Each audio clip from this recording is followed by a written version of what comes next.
తాను చెప్పిన ప్రకారము శారాను దర్శించెను.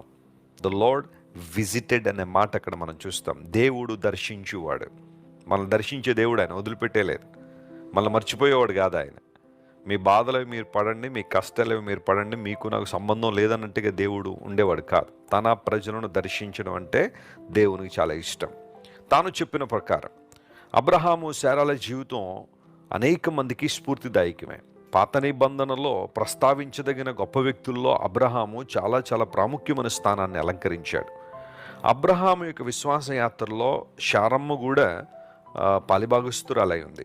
వారిద్దరూ కూడా దేవుని చిత్తాన్ని నెరవేర్చడానికి వారు ప్రయాణం చేశారు. అనేక సందర్భాల్లో వారిద్దరిలో ఉన్న ఐక్యత, ఏక మనస్సు ఈ రోజున ప్రస్తుత తరంలో ఉన్న చాలామందికి మార్గదర్శకంగా ఉంది అనడంలో సందేహం లేదు. దేవుడు అబ్రహామును దర్శించి నిర్ణయ కాలమందు శార కుమారుని కంటుంది అని దేవుడు వాగ్దానం చేశాడు. ఆ వాగ్దానాన్ని ఖచ్చితంగా దేవుడు నెరవేర్చాడు. దేవుడు తన నిర్ణయ కాలంలో శారాను దర్శించి ఆమె గర్భాన్ని తెరిచి వాగ్దాన పుత్రుడైన ఇస్సాకును దేవుడు వారికి అనుగ్రహించాడు.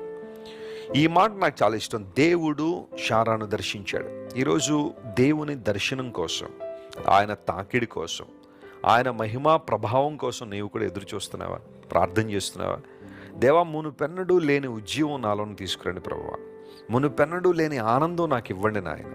మునుపెన్నడూ లేని ఆసక్తి నాకు దయచేయండి. నీకు మరింత దగ్గరగా రావాలని, నిన్ను గట్టిగా పట్టుకోవాలని, నీ విశ్వాసంలో నేను ఎదగాలని కోరుతున్నానని ఎవరైతే దేవుని వైపు చూస్తున్నారో దేవుడు వారిని దర్శించడానికి ఆయన ఎల్లప్పుడూ సిద్ధ మనసు కలిగిన వాడే. ఈరోజు నిన్ను దర్శించడానికి దేవుడు సిద్ధ మనసు కలిగిన వాడు.